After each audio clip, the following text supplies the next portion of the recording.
Alright, so let's start on the low poly. If you've saved things back here, that's great, because that's what I'm going to be using to make the low poly.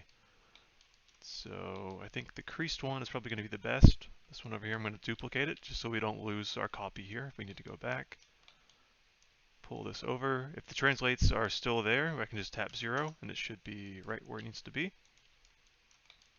And width, hang on, let's do this.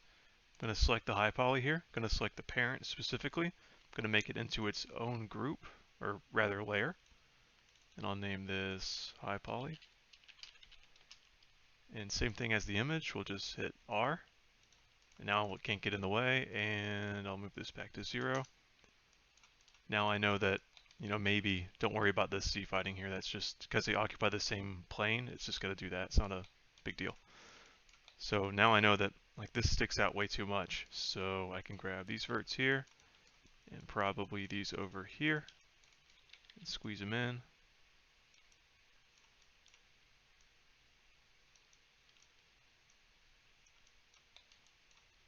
And then these here as well. Because remember, when we smooth, it kind of polishes everything really hard, but we're just working with the low poly. We got to move it in.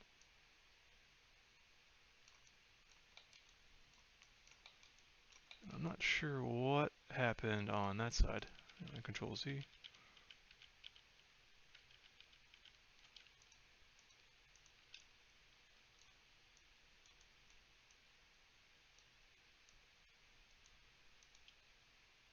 Probably just go to edge mode for this.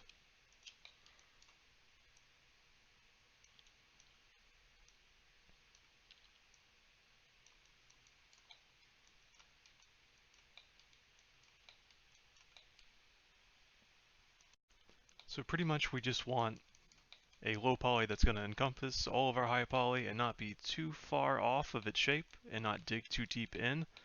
I'll explain why we harden, where we harden, and some of the other deals like getting this nice curve on the inside here when we get to it, but I think on your end you'll just see this sped up so I don't waste too much of your time. And before I do that, I want to show you world symmetry. So up here at the top, we'll drop down and go to world symmetry Z, or world Z, because if you look down here, our axis, Z is going this way. So whatever I select on this side, I want to also select on that side. That's going to speed up your workflow a whole lot. And the reason why we're doing Z instead of, X or anything else is because if you remember, I'll turn this off for a moment. Actually, well, there's just a look through it. Remember how we have this crease on this side, and it's also on the back, but not on this side at all or that side? That means we're symmetrical working this way.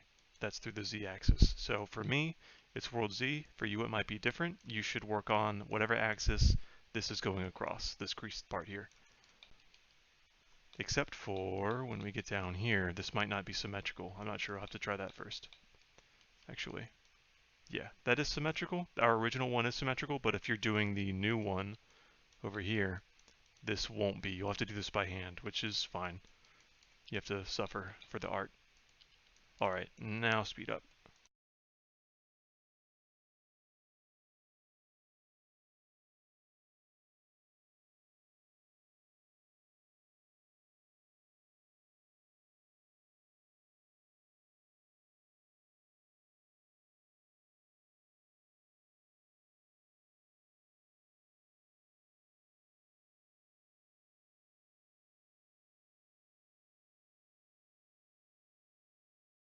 Okay, so let's talk about how low poly some things need to be. That all depends on what your art director says and the technical specifications of the game you're working for. So let's turn this off for a moment. So if you're working on, say, a mobile game, this curve here for this bake would probably be just fine. It might even be a little bit too much, and it all depends. Don't forget to save. I haven't saved at all either. So it all depends on how far away the camera is going to be. If the player is way back here and you're doing like a mobile RTS game or something, you don't need anywhere near that amount of detail. But if the camera is going to be close to it, this is okay. For AAA, I would actually probably add an edge loop through here, here, here. I double it pretty much, and I make this follow much better. Because when we bake, we're going to get a little bit of a wobble through here, And also on top of that, we need to reduce our redundant edges, or any edges or vertices that don't contribute to the silhouette.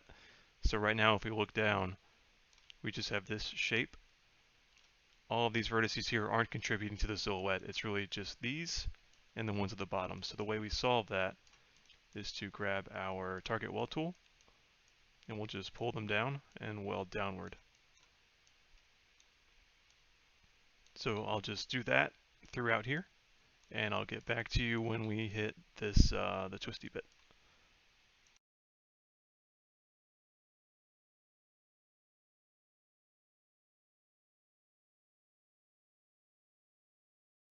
Another problem you might sometimes run into, depending on whatever 3D environment you're in, is this is technically a quad. If we go to face mode, let's drop that tool, go to face mode. This is technically a quad. So we've got 1, 2, 3, 4 faces. But because this is concave here, you see how this line is going this way and then it juts up here, creates a concave face. In Maya, this looks fine, but in Toolbag 3, it might actually render a face clipping through from this vertice all the way down to here. And I've seen that happen a lot in Toolbag. Toolbag is a baking and viewing environment. It might happen in engine. I haven't seen it happen in an engine, but then again, I always fix it so that it doesn't. But the way to fix that, if you ever see that happening, because it's a quad, remember, quads are also tris. They're just two tris put together. So we can grab our multi-cut tool and force it to triangulate the way we want. So now this triangle exists as it is here, and this one exists as it is here, and it'll never confuse itself and like clip through this. So I'll do that same thing through here and get back to you whenever there's something important to talk about.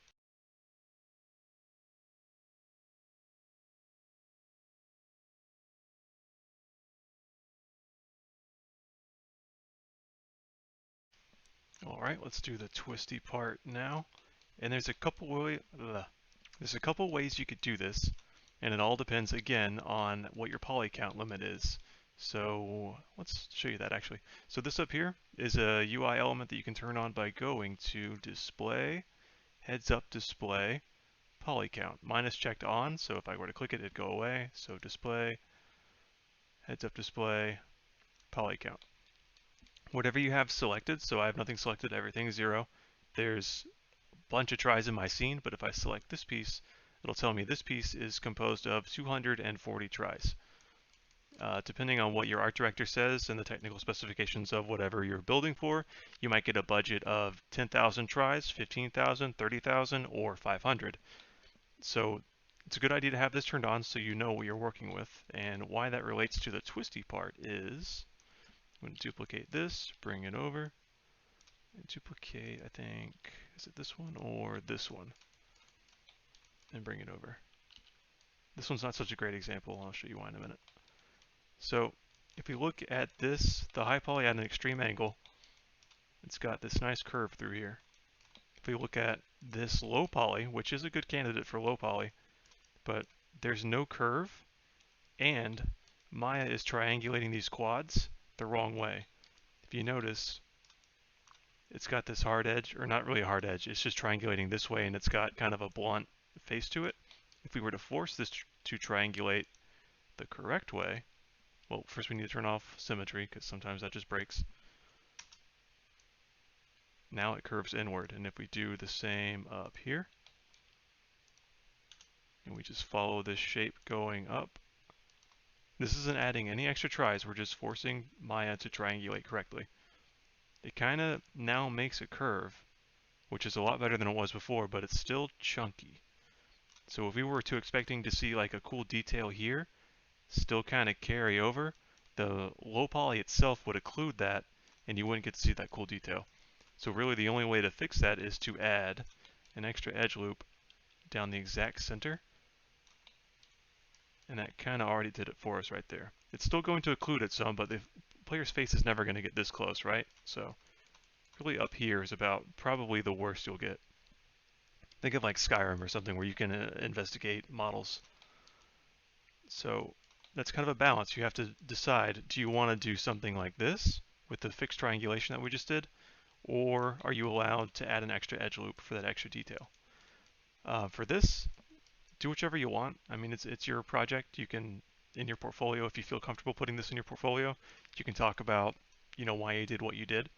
But I kind of like this edge loop through the middle. It just makes it look nicer. So I'm going to work on the twisty part. I'm going to probably move this over to where it makes sense, connect some parts, and pull some stuff down, and then work on that triangulation. And I might also see how it's still kind of doing it here? Go to face mode. So even though we have this nice cut through here, it gives us that curve, Maya's still triangulating with this face going this way. So we're going to have to go through by hand and cut all of these to get that curve correct. Now you don't have to do that if you don't want. I'm just saying, like, it's a thing I notice, and if I were hiring someone for a job, I would look for that specifically, because it is a part of production modeling. It's a thing you have to know. So do as you will.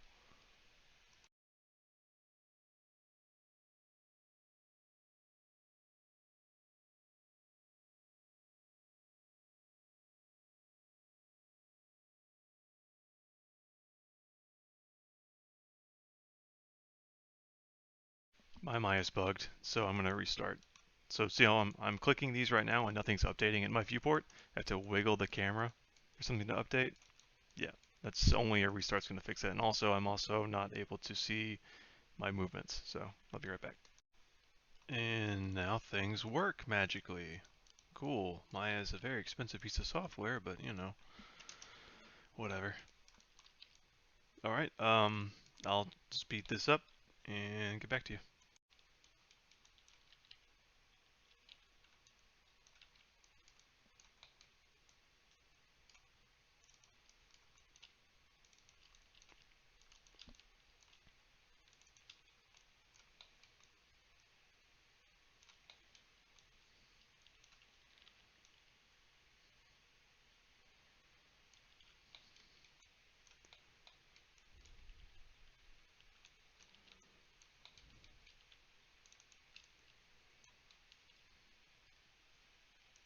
Alright, so that was quick.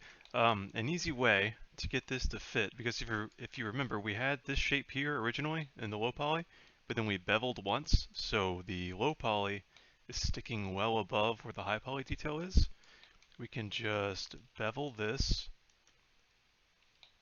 and then with chamfer still on, figure out what a good value this might be, just to start seeing some blue again. Right about there is probably just fine. And then going down each one of these will merge to center. And so that will be enough to capture that. Actually, there might be a quicker way. We'll go to object mode, edit mesh, merge, and then we'll crank this distance threshold up just enough to where we want the distance it's searching for is going to be as big or a little bit bigger than the distance between these two. And then it will merge every vert that's within this range of another vert. So we can do 0.1, bam, immediately. Cool. So that just saved a shitload of work. I'm going to figure out how best to pull these in. We might not really even need to, but we'll see. Actually, I think the best way, honestly, to do this is going to be making this a live surface. So we'll un-R this, click it once, go to the magnet tool up here. It's now a live surface. Remember, anything that's a live surface, components are going to stick to. So if I pick this vertice, move it around, it's going to immediately snap down there. And we can do this with quad draw. Quad draw might be a little bit quicker. You'll be able to see. Actually, quad draw really likes to snap. Oh, there we go. So this is going to be a little bit longer, but I think I might even have a faster way. Hang on. Q, drop quad draw. In vertex mode, select everything. Go to W, and then just ever so gently move it down. Just a little bit. Everything should snap. And that'll bake. That'll bake pretty well. Cool. Again, saved a lot of time. So let's turn off make live surface. And all we have to do now is fix these bottom parts, because remember we twisted the high poly a little bit. So we have to fix this down here. I'm probably going to turn that off, and I'll figure that out. Speed it back up.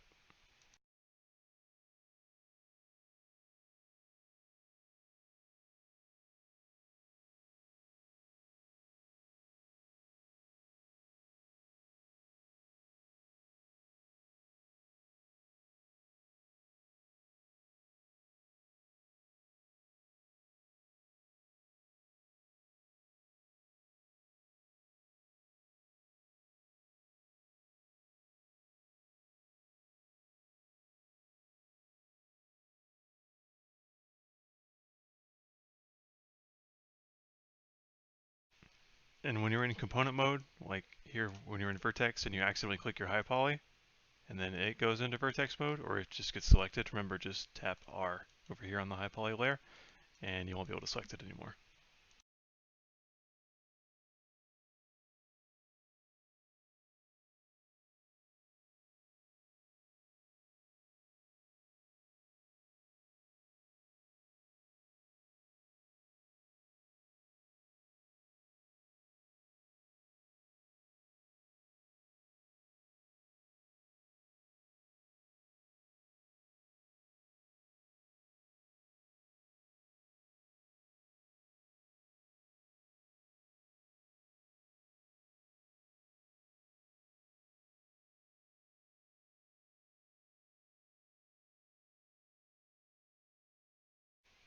And when it comes down to it, don't be afraid to just go back into live surface and grab your, where is it? Your quad draw tool, which I believe is Mesh Tools Quad Draw right here. And with live surface, remember you can just snap to stuff. So for this part, because this widens up, I needed to bevel these outer edges here just to get these extra verts, and ultimately I'm just going to weld these together here. And then eventually I'll snap these up here.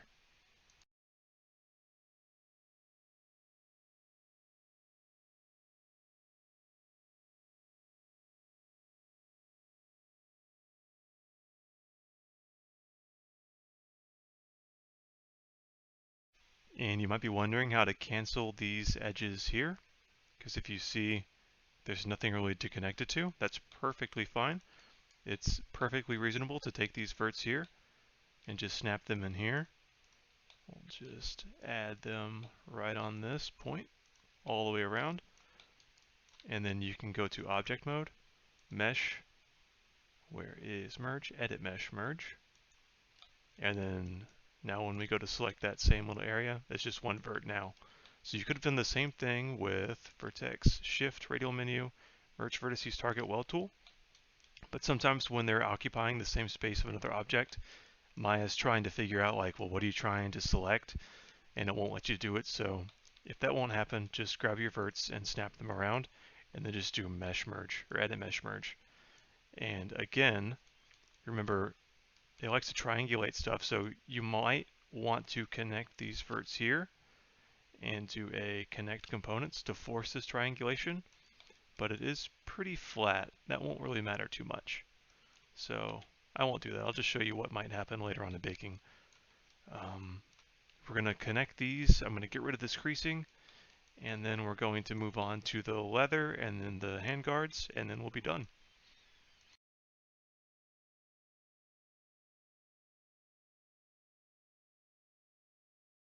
Don't forget to, what I just did, I'll control Z a couple times. Don't forget, like this is a separate object. Oops, one more. This is a separate object. This is a separate object. So we want to grab them both. Radial menu with shift right click, combined, and then edit mesh, merge, and then I'll merge these vertices right here. And now it's all one object. And if we tap 3 for smooth preview, we can be sure that these are merged because there's no weird shading here. They're not holding up a hard edge or anything. So we want this just to be one solid object. And I think I might go through here and force this triangulation that I was talking about earlier. And then I'll get onto the leather and the handguard.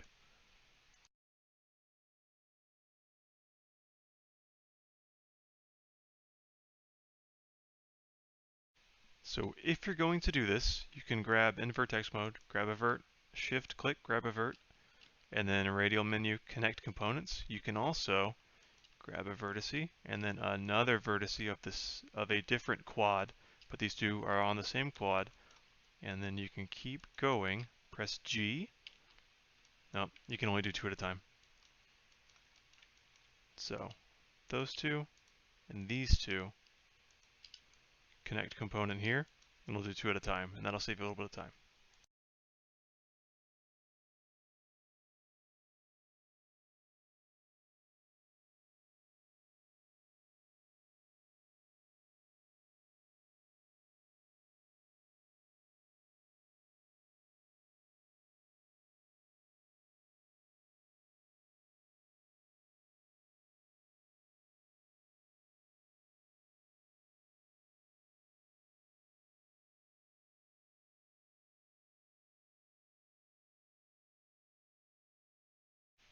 Don't forget to save.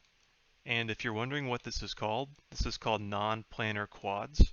That's what I'm doing right here. I'm fixing non-planar quads or non-planar polys. So if you wanted to Google and learn more about that, that's the thing it's called. That's how you can research some more.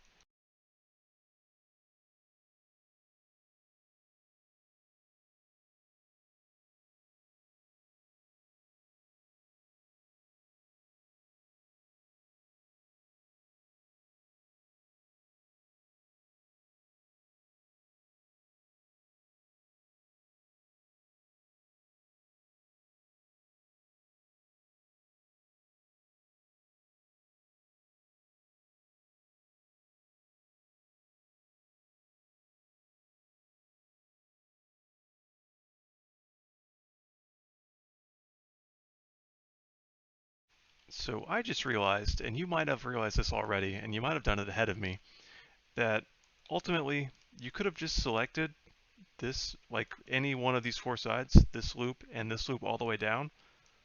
So I've already triangulated a little bit of it, but I'll show you the idea. Basically, this loop and then the side next to it, and then Control-Shift-I, delete everything else. Well, first you'd have to detach all this up here. Delete everything else, and then triangulate this, and then just duplicate it and rotate it 45 degrees, and then merge everything together. That would have saved a little bit of time, but if you haven't done that yet, and you've been going through the motions as I have, consider it muscle memory, and you're learning. So I'm going to finish this up, I'm almost done, and then we'll get on to the last bits.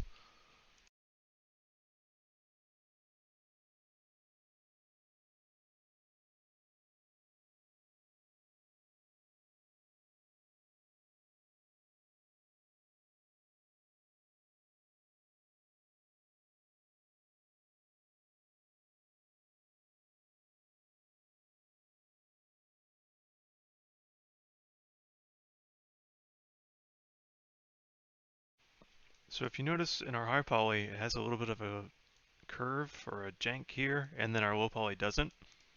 This would bake okay, honestly, like at this distance.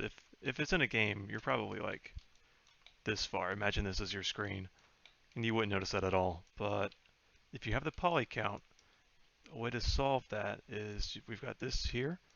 All you would have to do is take your multi-cut tool, and all you want is one extrovert right here, right? So you'd cut here to the middle and back, hit enter. Here, connect to that one that you just made, and back, and then turn back on the high poly just to see what's going on. Click that, hit W, and then you can just kind of wiggle it into place. And I think all we added was, what, maybe 4 tries? 2? I'm bad at math. It's either 2 or 4. It's not that much. It's not that expensive just to cover that. So even in the future with any other project you've got, if you need a little bit of extra detail, you can just slice up quads and add an extrovert.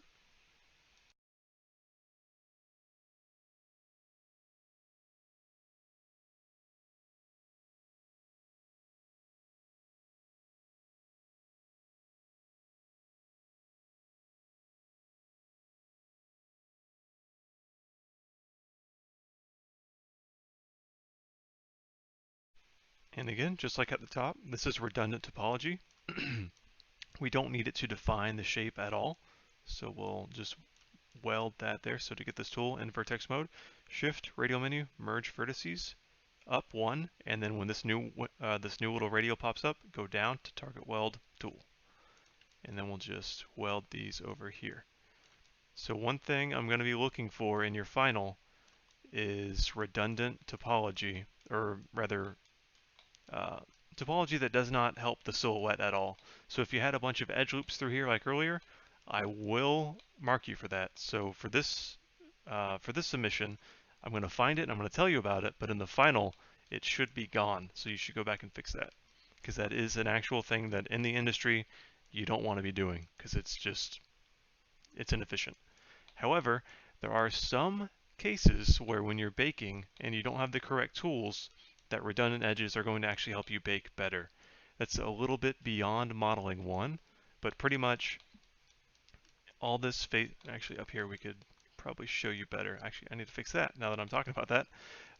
In your high poly, if you were to have, say, a nice circle in your high poly here, and you use this low poly to bake, because all these edges are stretching to this one point, it's going to pull your normal in that direction. So this nice circle you have in your high poly that you think is going to bake right, it's actually going to skew in that direction. And in our resources module, there's actually bake skewing. It's in there. You can go look that up. The only way to fix that without using a modern tool like Toolbag 3, where you can paint to fix skews just on your mesh directly, you'll have to use control loops similar to high poly, but it's a control loop in your low poly to fix that skewing. So only in some really edge cases are they going to let you do that. But for this, I'm not going to really count you off. Our high poly is not really going to be worrying about that too much. I just want you to not make redundant topology. So I think we're done here. I'm going to move on to the grip and the guards. We're going to do the cross guards first because that's pretty simple. I won't have to talk too much for that. I'll just speed through it.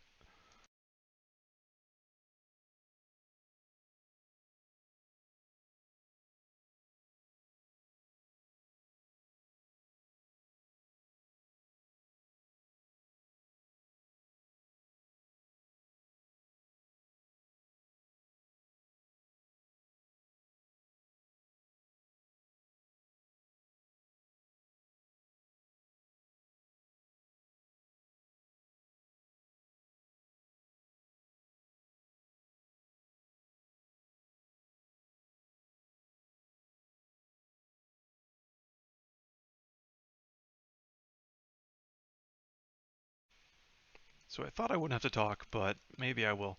So what I just did was so on the bottom, imagine this on top, I took this edge loop, double clicked, did extrude, and then shift radial menu, merge collapse up to this new radial menu up top, and then merge to center. And so this is fine, really.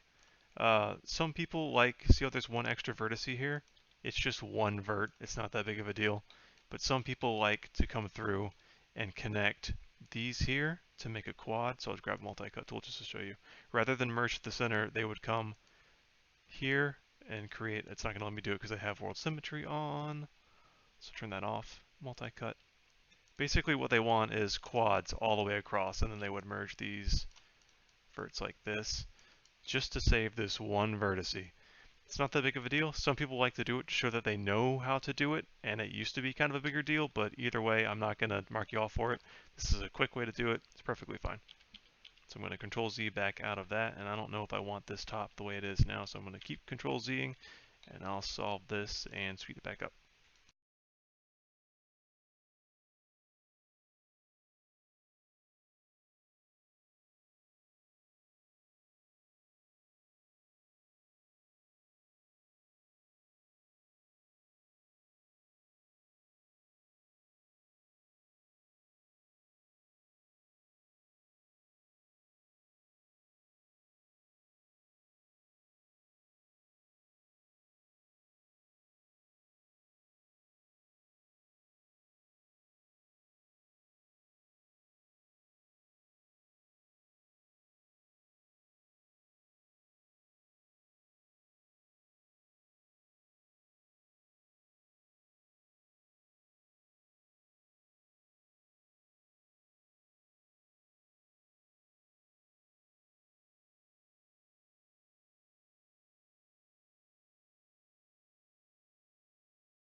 So our last piece is the leather strap, and I like both for different reasons. I'm going to do both just to show you how both would be done and what considerations need to be taken for that. Just really quickly, I guess. So I'll pull these off to the side just so we don't get confused. So this is the one that wraps all the way around, and this is the one that's stair-stepped, where we have the alternating colors, the red, yellow, red, yellow.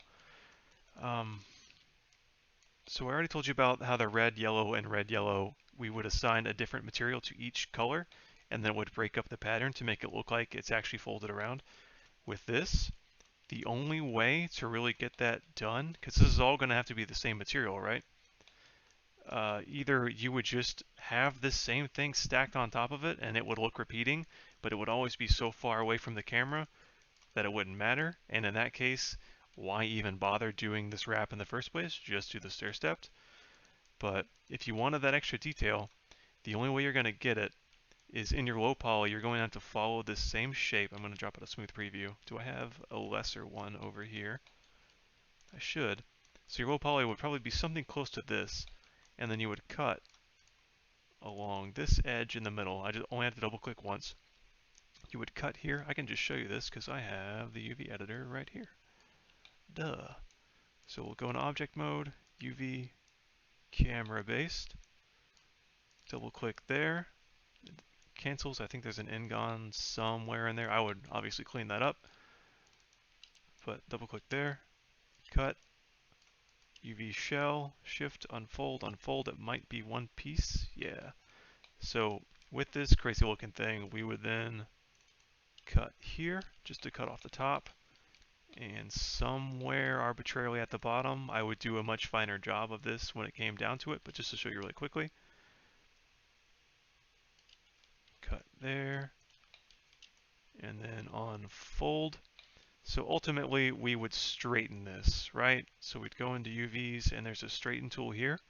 Straighten UVs. It's going to break. It's going to look ugly because we have to go through section by section, maybe section by section this big, and rotate things to be kind of straight already so that Maya can then figure out what the heck we're trying to do and straighten it.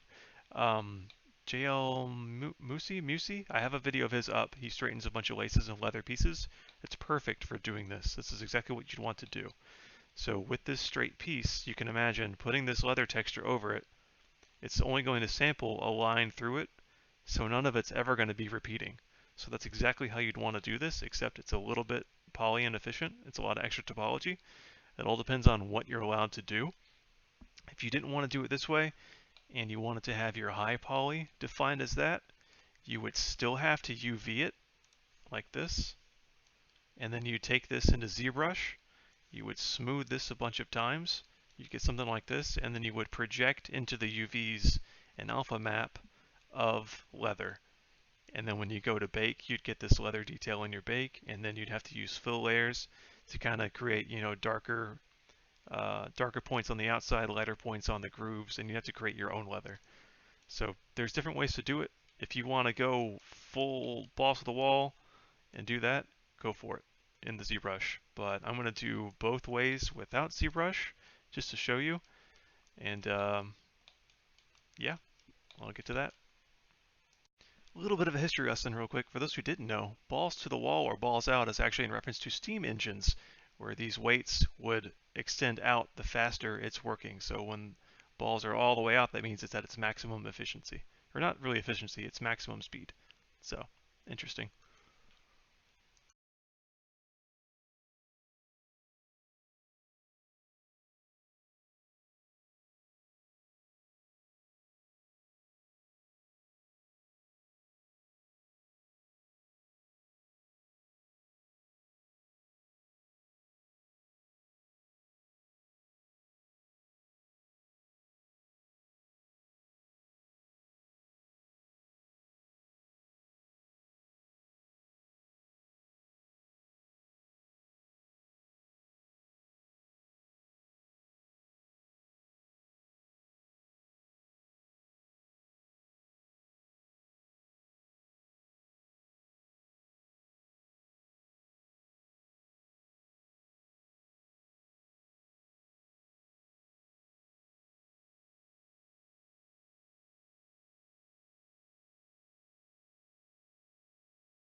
So with the low poly of the leather strap, you could do something like this. I'll turn this off real quick.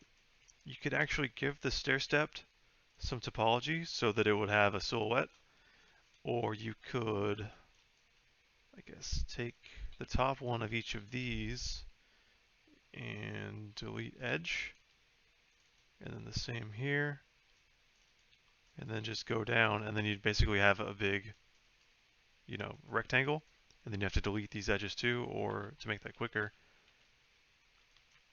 I suppose you could delete everything except maybe this edge here, and then just extrude this edge down, and you'd have that same shape really quickly.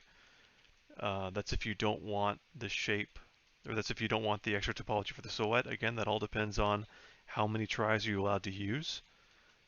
For this, I think not only am I going to use the silhouette, I think I'm also going to bevel these edges. Oh, before I do that, so let's turn the high poly back on. See how these are kind of clipping outside? They're not even going to pick anything up. Look how far that distance is. So ideally you'd want them to kind of sit right here. But then when you do that, it's also cutting through here. So if you have a very strict requirement of having your low poly occupy a certain amount of space, you can't necessarily change that too much to get a good bake. So you either have to make your high poly more pronounced, more large, or maybe go lower in the topology. That's some stuff you just have to think about ahead of time. We're working in like an infinite number of possibilities here. I'm just showing you basically some requirements, some tools at a modeling 1 level. 2 and higher is pretty much, here's what you've got, you need to make this, and here are the requirements. We're just going through tools. So to get that, for that, you could take this edge loop, R for scale, kind of squeeze it in, then take the edge loop underneath it, squeeze it in, and then keep going like this. And this would be a much nicer bake. But if we go back to our side view or front view, actually that's still fine. I thought it would be cutting in a lot more. But yeah, you could do that. So I guess on top of that, I'm also going to take these edges here, turn off the high poly real quick, and bevel, and maybe do a 0.3 for me. So that already is nice. I don't have to squeeze in anything at all. With that bevel, this will be just fine. But again, I've just created a lot more topology. But overall, let's see. If I were to call this done, I would be at 1,184 tries.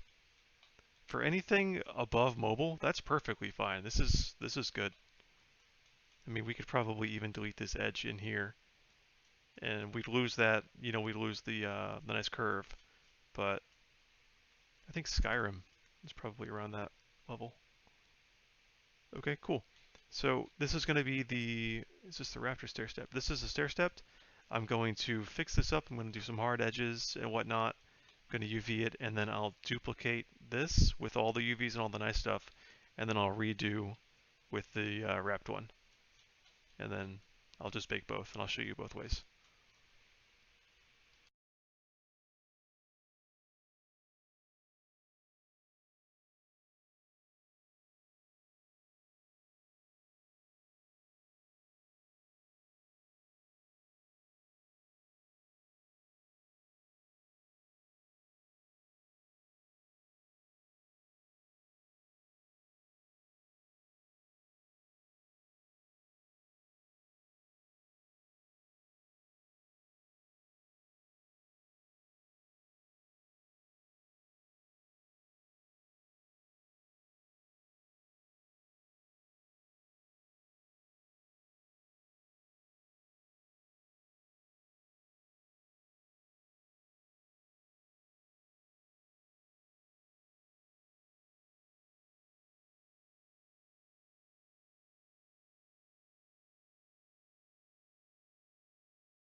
So I'm going to grab all of these pieces, shift, right click to radial menu, combine, and then edit mesh merge. And then select it again, hit 3 to smooth preview, and nothing should be a super hard point. If it is, that means it's not welded to anything. All of this looks good. That means this is all one solid piece. Okay, now we're going to soften all of these edges and then work on creating the smoothing groups. And we'll be doing that by creating hard edges. So with this object selected, Shift, right click, soften harden edges, and soften edge. If yours doesn't soften edge, that means you might have imported something and made something out of this. I don't know. Sometimes that happens. You can just grab your mesh, then go to mesh display, unlock normals, and then it should allow you to start playing with that. However, if you were to bring something in and you do unlock normals, it's going to wipe all of your normals information, and you're going to have to reapply all of those hard and soft edges. Kind of a pain in the butt. But just to get rid of these white lines, that's because I have my UV editor open. If you close that, that goes away. But just for now, to get rid of that, we can do UV camera based, and I'll just wipe that. I'll close the UV editor anyways because we don't need it for now. So now we want to make hardened edges along everything that is either an acute edge or a 90-degree angle. So weirdly enough, technically, these would be that. So we would have to select your edge, double click, shift, soften harden edges, harden edge, and then each and every one of these would be its own poly island or shell, UV island. I think we can get away by not having to bother with doing that. We'll see. But for now, we can go up here, face, click, shift, double click, go to control, right click to radial menu, to edges, and then to edge perimeter. And then you'll have the edge perimeter selected. Then shift, radial, soften harden edges, harden edge. We want to do that right here as well. And by now we can just tap the G key. That'll do the last command. Our last command was harden edge. Just do that all through here.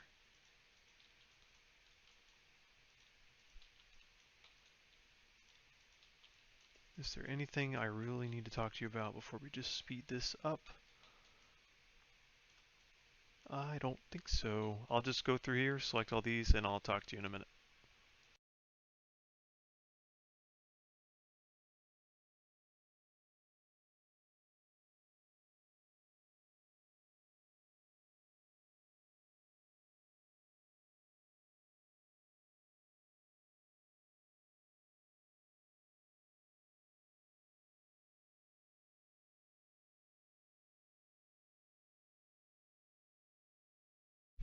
So rather than going through there by hand, as I was doing in the beginning, you can go to Mesh Display, Soften Harden Edges, click this little square button, and then whatever edges you have selected, like I just have this selection set here, you can do 45-degree angle, apply, and anything that's a 45-degree angle or greater will be hardened.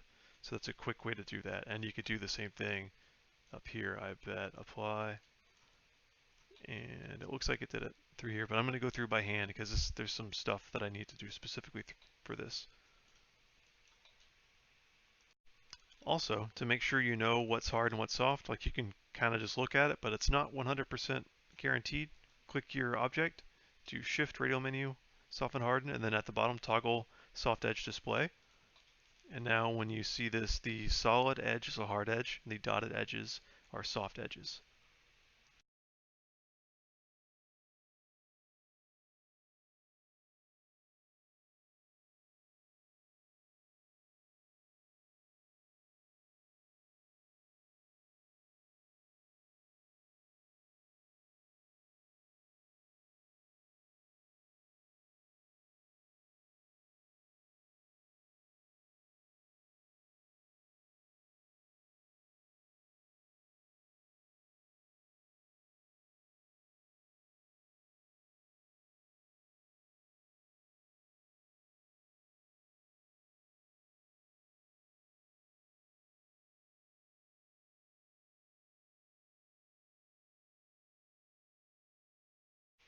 I've done a quick test of the leather strap where The entire leather strap is kept as all soft edges, and I haven't split the UV shell at all, other than just the one split we'll need down the side.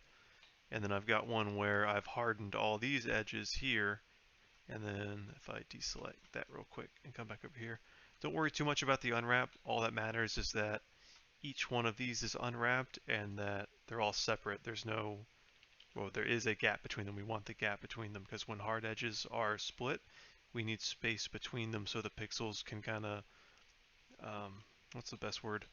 They can compensate for the hard edge. So because we have two smoothing groups here,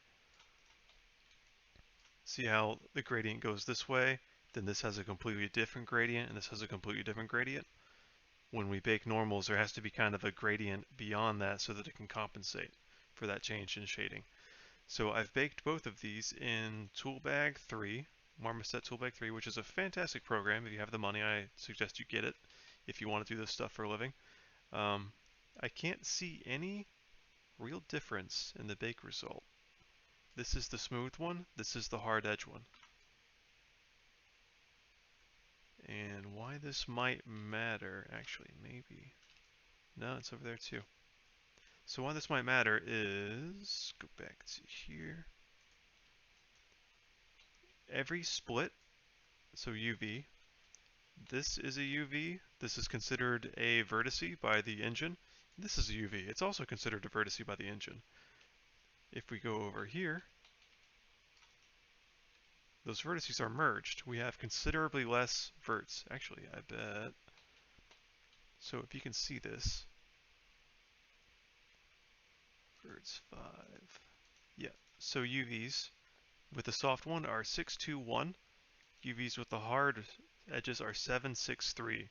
Those are all additional points that the engine has to render whenever this thing is pulling a texture map and it's moving around in the engine like it's swinging, hitting enemies.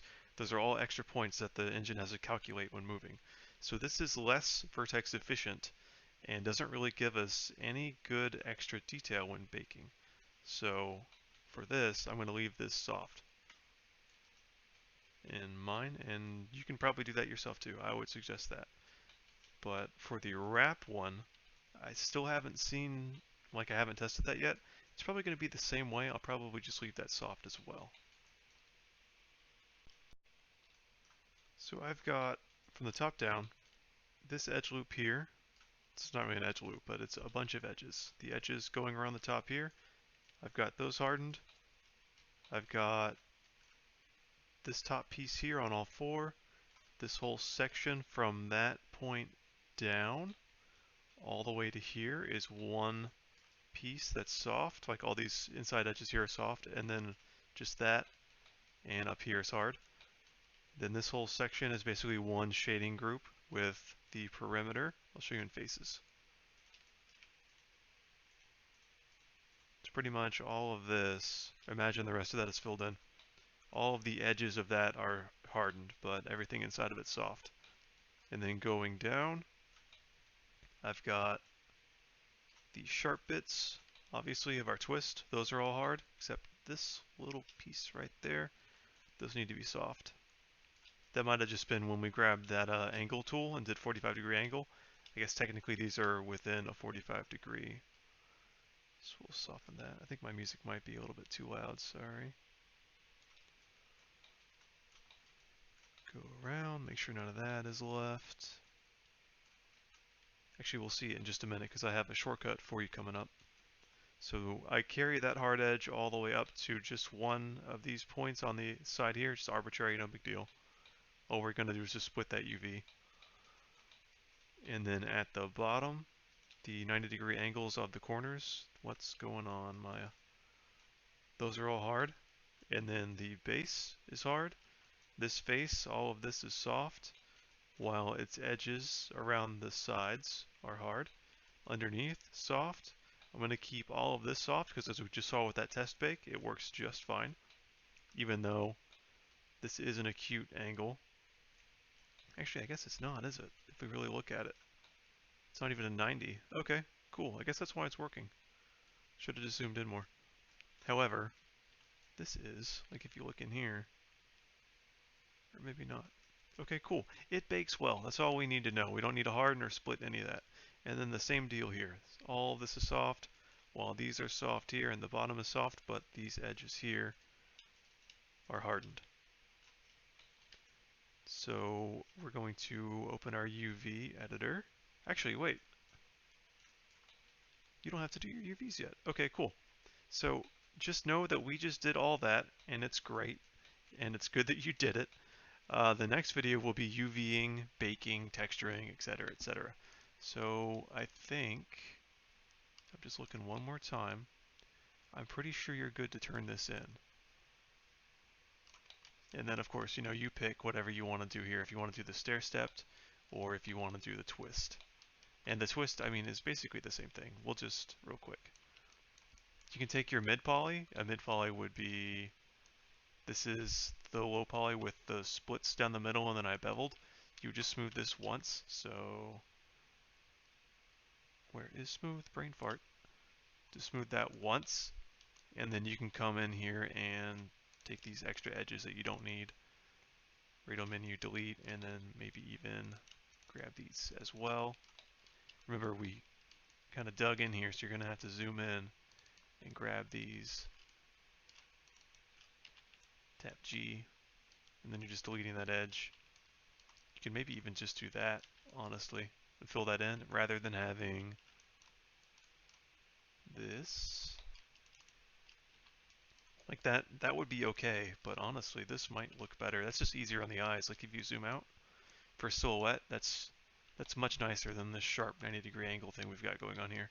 So if you're doing this, that might be nice. I might even come back and change this up some. Like pull these edges with that selected.